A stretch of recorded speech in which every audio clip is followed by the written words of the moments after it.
예수님의 제자들 중에는 육신 중심, 육신주의자들이 들어 있었죠. 들어 있었다. 아마 대부분이었을 것입니다.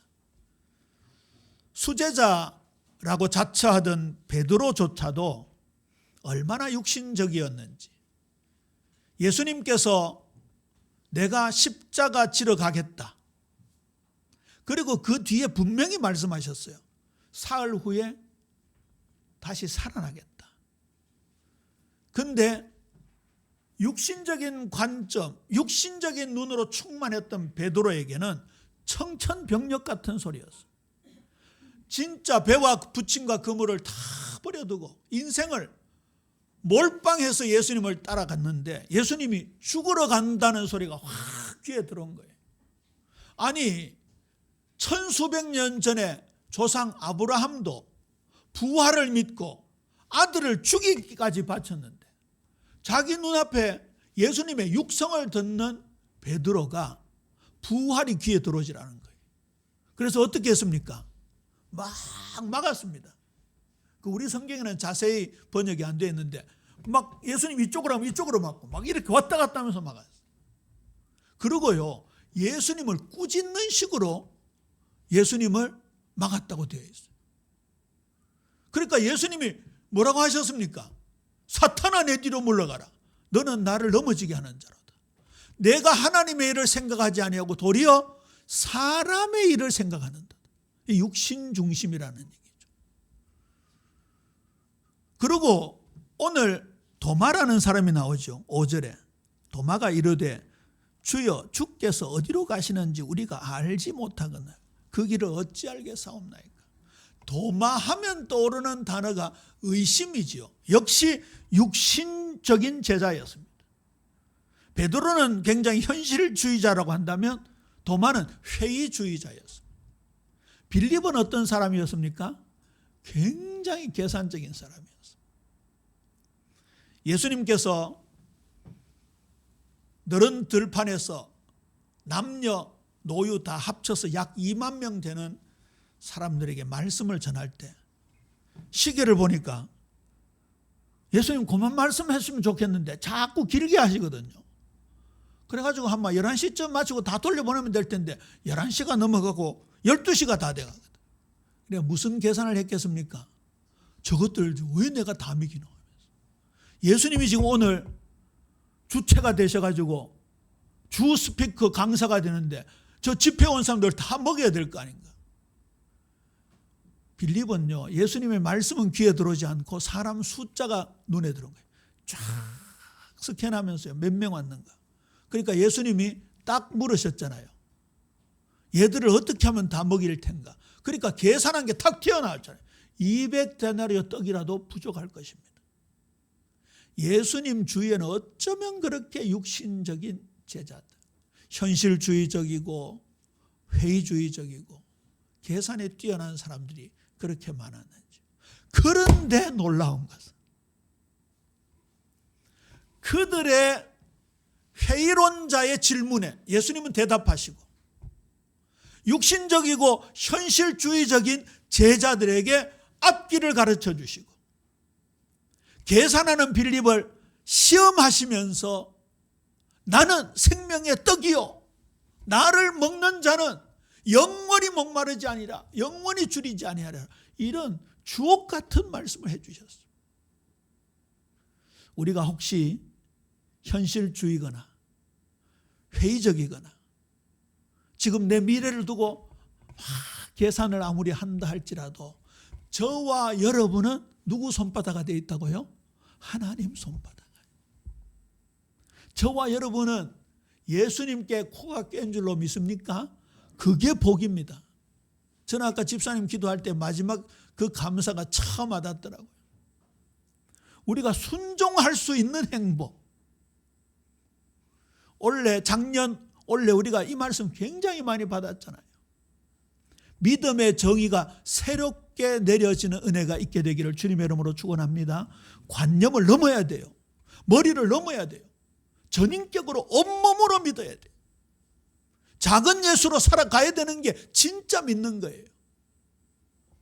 바울은 내가 그리스도를 본받은 것처럼 너희는 나를 본받는 자되라. 우리가 이 말씀을 듣고 주초를 튼튼한 반석 위에 세워가지고 아름다운 건축, 지난주에 건축에 관한 경륜이라는 단어를 들었잖아요. 경륜이 무슨 뜻이라고요? 시줄과 날줄이 엮여서 아름다운 작품을 만드시는 하나님의 경륜이라고요. 그 속에 우리가 있다고요. 반석이신 예수님의 주초, 모퉁이 돌이 되시는 예수님의 기준을 두고 우리가 아름답게 오이코노미아, 건축되어가는 이 축복이 믿는 사람의 정말 축복이에요. 이게 행복이에요. 이게 기쁨이에요. 이게 샬롬, 평안이에요. 자, 오늘은 예수님께서 나는 무엇이다 라는 자기 선언, 선포 중에 너무나도 유명한 말씀이지요. 우리 6절 요절이니까 함께 합독할까요? 시작. 예수께서 이르시되 내가 곧 길이요 진리요 생명이니 나로 말미암지 않고는 아버지께로 올 자가 없느니라. 할렐루야. 아쉽게도 우리 한국 번역에는 이 정관사의 개념이 없습니다. 지금은 정관사, 영어로는 TH 더지요. 그 정관사를 이제 한국식으로 번역해서 그라고 표현하지만 근본 한국어 문법에는 정관사가 없습니다. 그리고 뭐 여성명사, 남성명사라든지 또 시제라든지 이런 게 영어라든지 히브리어 헬라에 비해서 굉장히 약합니다. 그래서 성경에도 보면 그녀라고 하지 않고 그라고 번역했습니다. 앞뒤 문맥을 잘 봐야 그가 그녀인지 그놈인지 알 수 있어요. 그런데 오늘 여기 내가 곧 길이요 진리요 생명이니 할 때 길은 그냥 길이 아니고 무슨 길이에요? 그 길이에요. 이거는 제목에 나와 있는 대로 단 하나의 길이다 그 말이에요. 예수님께서 우리 인생에 특별히 하나님의 자녀들에게 단 하나의 길이 되는 줄로 믿으시기를 주님의 이름으로 축원합니다. 너희는 마음에 근심하지 말라. 하나님을 믿으니 또 나를 믿으라. 이 말씀의 배경은 그 앞장 13장 33절이지요. 작은 자들아 내가 아직 잠시 너희와 함께 있겠노라. 너희가 나를 찾을 것이나 일찍이 내가 유대인들에게는 너희는 내가 가는 곳에 올 수 없다고 말한 것 같이 지금 너희에게도 이르노라. 예수님께서 우리에게 새로운 길, 진리의 길, 바른 길, 가장 정확한 길. 다시 말씀드립니다. 예수 외에는 진리가 될 수가 없습니다. 내가 곧 그 길이요, 그 진리요, 그 생명이니 말씀하셨습니다. 그런데 베드로는 이 말씀에 불신앙해서 주여 내가 지금 어찌하여 따를 수 없나이까? 주를 위하여 내 목숨을 버리겠나이다.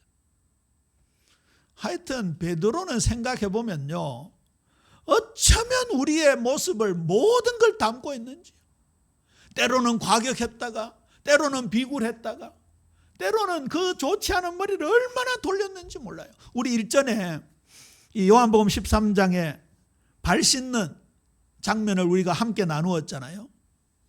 베드로는 예수님께서 자기 발을 씻으려고 할 때 어떻게 했습니까? 절대 못 씻습니다면서. 제가 그걸 가만히 한번 생각해 봤어요. 베드로의 중심일까? 베드로가 진짜 중심으로 선생님이 어떻게 이 제자의 발을 씻을 수 있습니까? 주인이 어떻게 이 종의 발을 씻을 수 있습니까? 절대 못 맡깁니다라는 그 말이 진심이 아니었어요. 그 말이 진심이었다면 어떻게 해야 됐을까요? 그 앞에 요한이 발을 내밀 때 요한아, 네가 어떻게 선생님 앞에 더러운 발을 내미느냐? 발을 탁 때려서야죠. 그런데 딱 기다리고 있다가 제 차례가 오니까 그제서야 절대 못 씻습니다. 그럴 때는요, 베드로가 굉장히 약한 것 같아요. 예수님이 얘들아 발을 내놔라, 내가 씻어줄게 라고 했을 때 베드로는 이런 계산한 것 같아요. 예수님이 시험하시는가 보다. 이때 발을 살짝 빼면서 내가 예수님의 발을 씻어줘야지, 어떻게 예수님이 내 발을 씻어줍니까? 그걸 원하시는 것 같다라고 머리에서 막 계산을 했을 거예요. 그래 지 차례에 딱 되니까 그런 말을 한 것 같아요. 그런데 예수님의 뜻은 아니었잖아요. 확실히 우리의 생각과 하나님의 생각은 달라도 너무 달라요. 아까 잠시 우주에 대한 얘기를 했습니다만 빛의 속도로 1년 가는 거리가 1광년이에요. 그런데 천체 물리학자들이 표현하기를 1300억 광년이래요. 이거는요 무한하다는 뜻이에요. 물리적으로도 무한한 그 공간을 하나님은 무엇으로 창조하셨다고요? 말씀으로 창조하셨다고. 말씀으로 창조하신 그 하나님은 크기로 말하면 얼마나 될까요? 물리적 크기로 말하면 얼마나 될까요? 이 우주를 자기의 발등상이라고 말씀하신 그 하나님의 크기가 얼마나 클까요? 근데 그 물리적 크기가 아니라 생각의 차이예요. 우리의 생각은 저 밑에 땅바닥이에요. 하나님은 측량할 수 없는 저 위에 하늘의 세계에 있어요. 그러면 답이 나오지요. 우리는 하나님의 생각을 나타내 주신 말씀을 따라가는 길 외에는 다른 길이 없는 줄로 믿습니까? 그래서 2025년 이 말씀을 따라가는 원년이 되자. 제가 리딩 지저스 세미나에 다녀오고 우리 교회가 성경 66권을 통독해야 되겠다, 그렇게 이제 시작을 하잖아요. 그런데 이제 리딩 지저스 팀도 몇 년을 반복해 보니까 연초, 그리고 뜨거운 여름, 그리고 연말, 이거는 성경 읽기 하기가 힘들겠다 해서 이제 2월부터 여름까지, 그리고 여름 한 달 쉬고 또 겨울 그리고 끝까지 이렇게 성경을 읽는데, 아마 성경 통독을 이미 하고 계시는 분들도 계실 거예요. 그중에 여기 유튜브에 들어가면 공동체 성경 읽기가 있어요. 그 굉장히 성우들이 목소리가 좋고 또 그런 부분들도 따라 읽으면 됩니다. 리딩 지저스에도 성경을 통독하는 내용이 나오는데 유튜브에서 읽으면서 이렇게 따라 읽고 보는 거는 저는 공동체 성경 읽기를 추천합니다. 어쨌든 이 모양 저 모양으로 우리가 함께 성경을 읽어 나간다는 것은 굉장히 중요한 의미가 있습니다. 그래서 제가 우리 성도님들이 너무 신이 나서 많이 읽다가 이번 주간에 창세기 1장부터 24장까지 읽었는데 막 너무 신나게 읽어가지고 25장 30장 그렇게 읽지 말고 다시 1장으로 돌아와서 읽으라는 것도 의미가 있습니다. 아까 오전에도 집사님께서 기도할 때 공동체라는 단어를 사용하셨는데, 우리 예빛교회가 주 안에서 하나된 공동체인 줄로 믿습니까? 그러면 여기에 딱 맞춰서 그렇게 함께 나아가면서 여기에서 우리 인생의 길을 분명히 찾으셔야 합니다. 자, 이 말씀을 하신 이유가 나오죠. 십자가 죽음 이후에 부활하시고 승천하시고 예수님께서 이제 아버지 집으로 가시는 내용입니다. 내 아버지 집에 거할 곳이 많도다. 그렇지 않으면 너희에게 일러서리라. 내가 너희를 위하여 거처를 예비하러 가노니, 가서 너희를 위하여 거처를 예비하면 내가 다시 와서 너희를 내게로 영접하여 나 있는 곳에 너희도 있게 하리라. 거처를 예비해 놓고 우리를 인도하신다고 약속하셨습니다. 지금은 보혜사 성령께서 우리를 주관하시고 인도하시는 거예요. 아까 우리 찬송가 불렀잖아요. 보혜사시여. 얼마나 다양하게 우리 속에서 역사하시고 주관하시고 때로는 간섭하시고 때로는 섭리하시고, 그리고요 내가 힘이 들어 기도할 능력이 없으면 주님께서 대신해 주시겠다고까지 약속하셨잖아요. 저와 여러분이 아플 때가 있잖아요. 저도 극심하게 아플 때를 몇 번 경험했는데요, 집 사람도 도움이 안 되더라고요. 진짜 기도할 힘조차도 없어요. 그런 거 경험해 보셨습니까? 침대가 막 나를 당기는 듯한 느낌을 경험해 보셨어요. 그럴 정도로 힘이 들더라고요.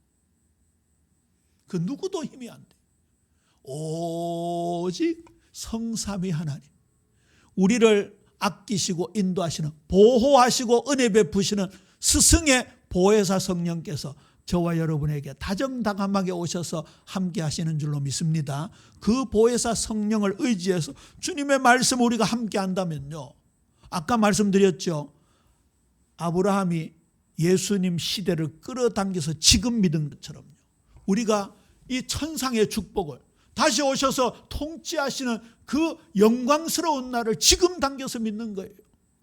보통 구약시대에 보면 모세오경, 그 다음에 역사서, 시가서, 선지서가 나오잖아요. 그 선지서가 예언서고, 그리고 신약에는 계시록에 해당되는데요, 여러분, 예언서라고 해서 미래에 이루어질 말씀을 예언한 건다, 거기에 그치면요 그냥 교과서 읽듯이 있는 거예요. 이 말씀이 내게 적용되려고 하면 그 계시록의 예언이 먼 미래에 이루어질 것도 맞지만, 이걸 진짜 지금 믿는 은혜가 있어야 이 계시록의 축복을 우리가 함께 나눌 수 있는 거예요. 그 요한 칼빈 선생님이 성경 66권을 다 주석하셨어요. 그런데 계시록은 주석하지 못했어요. 너무나 오묘하고 신비했어요. 언젠가 우리 교회에서도 계시록을 강의를 시작을 했는데 3장까지 하고 그쳤어요. 4장부터는 이거는 읽어도 주석을 찾아봐도 전부 제각각 다른 주석이 나오고 다른 내용이 나오니까 저도 어떻게 해야 될지를 모르겠더라고요. 그런데 오늘 일부 말씀을 준비하기 위해서 이번 주간에 계시록 20장부터 22장까지 읽었는데 얼마나 내 말씀이 되든지, 이게 먼 미래에 이루어질 일이기도 하지만 지금 이루어지는 거잖아요. 오늘 예수님의 말씀이 그 말씀입니다. 전에 그 전도사님인가 어쨌든 신학생 한 명이 길거리 다니면서 인터뷰를 하는데 다짜고짜 천국 하면 뭐가 생각납니까 하니까 거의 100% 사람들이 죽어서 가는 곳 그러더라고요. 그런데 천국은 죽어서 간다라는 의미의 내용은 성경 66권에 5%밖에 기록되어 있지 않습니까? 95%의 천국의 개념은 지금 우리 가운데 이루어지는 거예요. 하나님 왕국이잖아요. 나라, 하나님의 다스림, 통치예요. 오늘 예수님께서 길이라고 말씀하신 이 내용은요, 하나님과 내가 완전히 소통되어진 단 하나의 길이요, 하나님의 생각이, 하나님의 사랑이 전달되는 길이요, 무엇보다도 하나님의 통치가 전달되는 단 하나의 길이에요. 그렇게 우리 예비 성도님들이 믿게 된다면 오늘도 주님의 다스림이, 내일도 주님의 다스림이, 남은 인생 주님의 다스림의 역사가 우리를 지배하게 될 줄로 믿습니까? 그 축복 속에 우리가 들어가는 유일한 길이다, 그 말입니다. 성경을 깨닫는 것은 머리가 아닙니다. 성경을 이해하는 것은 지능이 아닙니다. 배움이 아닙니다. 오히려 아무것도 가진 것 없던 소경 바디메오가, 심지어 이방인 기생 라합이, 귀신 들린 딸을 둔 이방 여인 가나안 여인이 예수님이 메시아 되심을 알아봤습니다. 우리가 성경 통독을 앞두고 가장 중요한 부분이 이 부분입니다. 분명히 배운 가닥이 있으니까 성경을 분석하려고, 뜻을 깨달으려고 이 글을 이해하려는 마음이 앞서겠지만, 항상 성경 읽기 전에 주님 앞에 기도하면서 하나님, 저에게 내 머리로 깨닫는 것이 아니라 하나님의 은혜로 깨닫는 축복 허락해 주세요. 이 말씀이 내 마음판에 새겨지게 해주세요. 기도하고 성경을 대한다면 이 말씀이 우리의 생명이 되어지는 겁니다.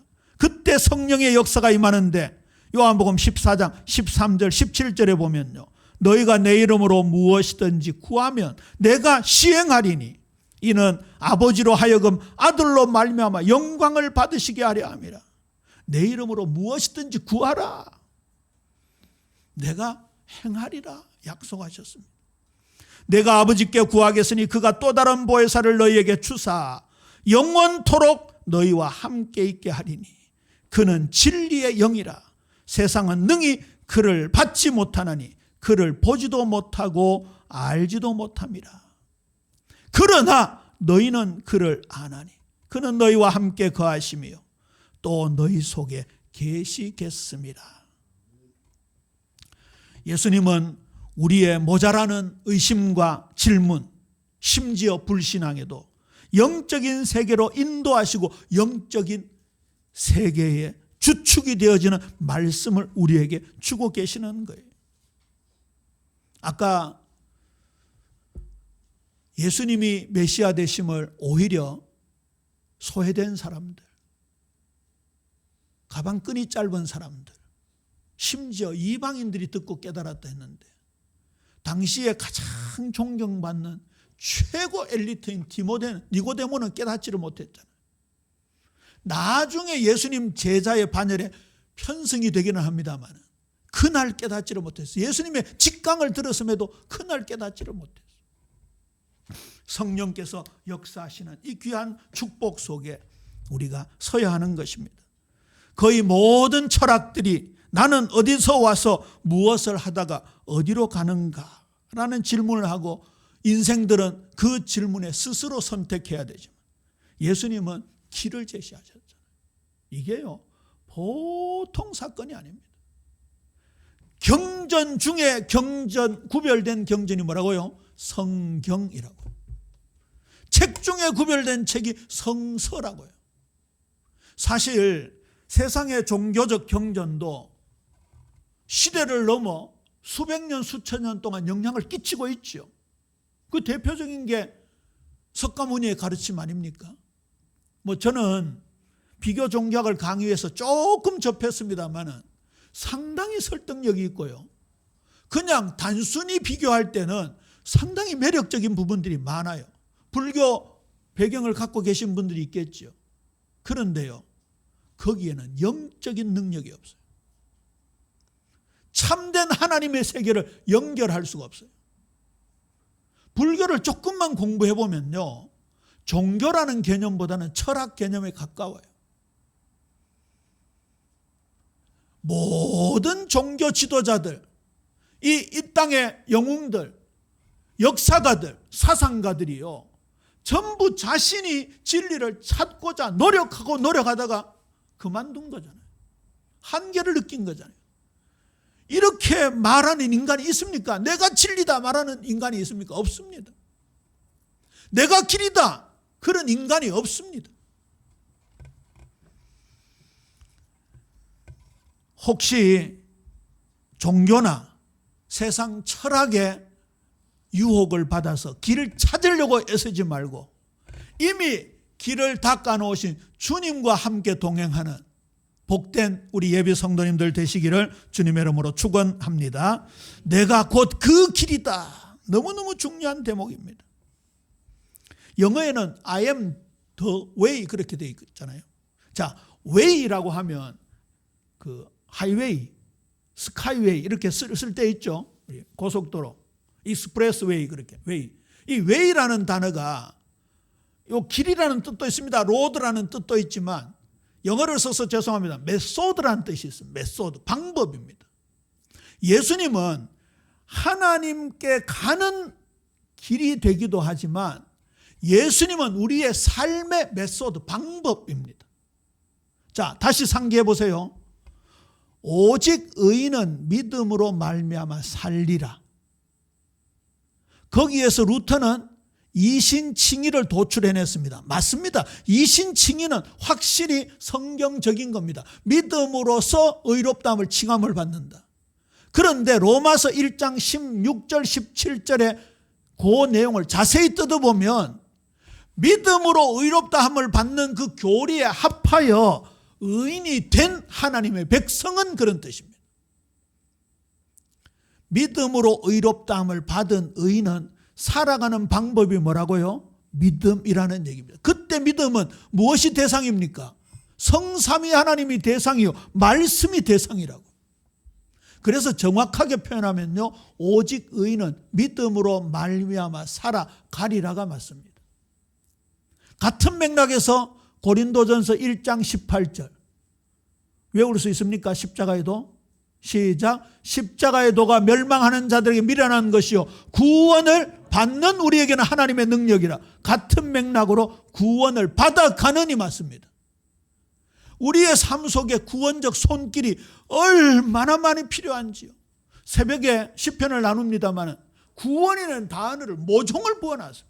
구원이라는 단어가 제일 많이 나오는 데가 시편입니다. 옛날 구원파식으로 디모 단체식으로 한 번 믿으면 끝, 한 번 구원은 끝 아닙니다. 구원이 날마다 적용돼야 되고 사건마다 적용돼야 되고 병마다 적용돼야 되고 문제마다 적용돼야 되고 인간의 갈등마다 구원이 적용돼야 됩니다. 아들을 낳으리니 이름을 예수라 하라. 이는 그가 자기 백성을 그들의 죄에서 구원할 자이심이라 아니라는 그 명제가 지금도 진행형이라고 한다면 오늘도 구원, 내일도 구원, 모레도 구원, 일평생 주님의 구원적 손길에 터치를 받는 우리 성도님들 나 자신이 되어야 할 것입니다. 이걸 또 헷갈려가지고 그러면 하나님 자녀 됐는데 마귀 자녀 됐다가 또 구원받느냐, 그건 아니라는 거 우리 예배 성도님들 잘 아시죠? 우리의 삶 속에 예수님은 날마다 순간마다 사건마다 문제마다 갈등마다 유일한 길이 되신다는 거예요. 그래서 I am the way, 내가 곧 그 길이다 말씀하신 거예요. 내가 살아가는 방법, 내가 지향하는 방법, 나의 가치관, 나의 목적지까지 인도하는 예수님의 그 길이다 그 말입니다. 나는 생명의 떡이다, 나는 세상의 빛이다, 나는 양의 문이다, 나는 선한 목자다, 나는 부활이요 생명이다, 나는 포도나무다. 이 절대적인 하나님 신적 권위를 가지고 선언적인 성격의 말씀을 우리 주님께서 명백하게 해주신 거예요. 하나님만이 하실 수 있는 말이죠.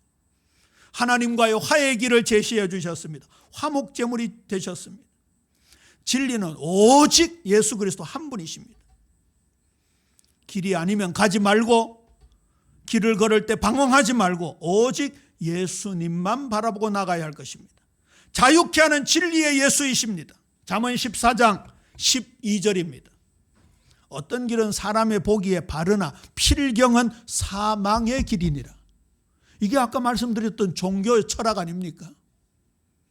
매력이 있지만, 설득력이 있지만 결국은 사망으로 가는 길입니다. 아담의 범죄로 인류는 죄에게 종노릇을 하게 되었습니다. 이 말은 모든 인류는 태어날 때부터 하나님을 거부하는 부패의 본성을 가지고 태어났습니다. 이것을 신학적으로 죄라고 하는 것입니다. 그래서 피조물인 인간이 자기의 주인 되시는 하나님을 거부하는 성향을 본능적으로 가지고 있는 거지. 인간이 하나님 자리에 올라가면 그 거룩함을 상실해서 영육간에 부패해질 수밖에 없는 것입니다. 이것을 이길 사람은 아무도 없습니다. 그 본성이 죄이기 때문에 그 죄의 배후에 사탄이 도사리고 있기 때문에 그렇습니다. 예수님은 이 죄의 세력에서 해방시키는 진리를 가르쳐 주셨습니다. 예수님의 진리를 우리가 가질 때 우리는 자기가 주인 되는 부패한 본성에서 비로소 벗어날 수 있습니다. 그래서 십자가의 속죄함을 믿고 받아들여야 하는 것이죠. 이게 진정한 해방입니다. 진리를 알지니 진리가 너희를 자유롭게 하리라. 이렇게 될 때에 사탄의 정죄, 정확하게 말해서 죄책감에서 자유로워지는 것입니다.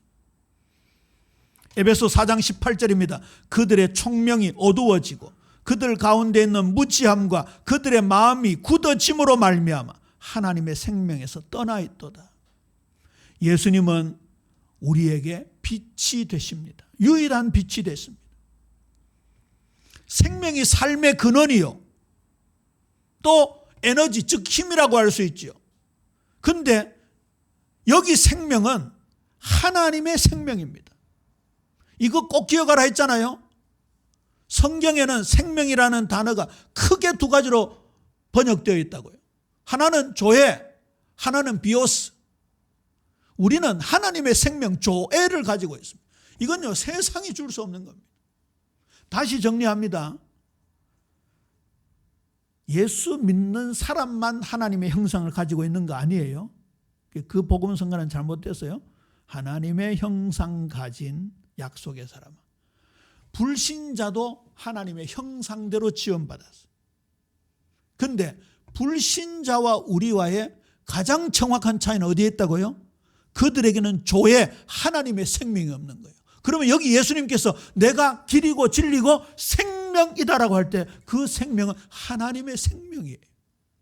우리가 거듭 태어났다는 것은 이 생명을 가지고 있다라는 거예요. 그래서 존귀하고 존귀한 존재. 그래서 하나님이 우리를 사랑하실 때 끝까지 사랑하시는 거예요. 그래서 아까 비유로 들은 대로 이 무지막지하게 큰 우주보다도 내가 소중한 거예요. 하나님이 자기의 생명 핏값으로 우리를 사셨기 때문에 그런 거예요. 그 생명을 말하는 거예요. 그 안에 생명이 있었으니 이 생명은 사람들의 빛이라, 에너지다, 영적 에너지다, 그 말이에요. 요한복음 5장 24절, 시간 같습니다만 요한복음 5장 24절, 우리 딱 쐐기를 박으면서 우리 요한복음 5장 24절 말씀 함께 읽습니다. 요한복음 5장 24절 시작. 내가 진실로 진실로 너희에게 이르노니 내 말을 듣고 또 나 보내신 이를 믿는 자는 영생을 얻었고 심판에 이르지 아니하느니 사망에서 생명으로 옮겼느니라. 할렐루야. 예수님은 이 말씀 하시기 직전에 아멘을 2번 외치셨어요. 아멘, 아멘. 내 말을 들으라. 나 보내시니 성부 하나님을 믿으라. 이것만이 생명이다. 그렇게 말씀해 주셨어요. 그래서 예수 그리스도는 하나님 아버지께로 가는 유일한 길이요, 그 길을 비춰주는 진리의 빛이요, 그 진리 안에 하나님의 생명을 가지고 있는 거예요. 단 한 분이시다, 그 말입니다. 진정한 사랑, 진정한 구원, 진정한 자유도 단 하나뿐이에요. 천국 갈 수 있는 유일한 길도 예수 그리스도요, 천국적 축복으로 살아가는 방법도 오직 예수 그리스도 한 분뿐이다, 그 말입니다. 그래서 사도행전 4장 24절을 그렇게 이해해야 돼요. 다른 이로서는 구원을 받을 수 없나니 천하 사람 중에 구원받을 만한 다른 이름을 우리에게 주신 일이 없음이니라. 그렇게 이해하셔야 돼요. 그렇게. 말씀을 정리합니다. 예수님은 생명이십니다. 이 생명은 하나님과 함께 할 때 얻어지는 축복입니다. 처음 사람 아담이 에덴 동산에서 범죄한 후에 이 축복을 상실해 버렸습니다. 그러나 둘째 아담이시면서 마지막 아담이신 예수님은 그 상실한 에덴의 축복을 우리에게 회복시켜 주셨습니다. 그래서 하나님을 섬길 수 있는 아바드, 에덴 동산이라는 성전에서 제사장으로 영광 돌리는 그 축복을 우리가 회복하게 된 거예요. 죄는 하나님과의 관계의 단절을 가져왔고 우리에게 죽음의 증상을 일으킬 수밖에 없었죠. 이 사망이 온 인류를 덮고 있고 모든 인류는 사망의 그늘 속에 살아가고 있습니다. 육신의 호흡과 피 돌기가 끊어진 것만 사망이 아닙니다. 모든 인류는 하나님과의 단절 속에 사망의 형벌을 살아가고 있습니다. 그런데 예수님은 십자가에서 그 근본인 죄를 사하심으로 사망의 권세를 이기시고 그 실제적인 증거로 부활하셔서 우리의 의가 되어주셨죠. 하나님과의 관계가 회복되어지는 생명을 받게 된 것입니다. 인류는 다시 죄에서 벗어나 하나님의 백성이 되는 길을 얻을 수 있습니다. 그 진리를 얻을 수 있습니다. 그 생명을 이제는 풍성히 누릴 수 있게 되었습니다. 이 모든 것을 이루어 주신 우리 주님을 사랑하면서 하나님께 나아가 영광 돌리는 예배자로 거듭나는 우리 예빈 모든 성도님들 되시기를 주님의 이름으로 축원합니다.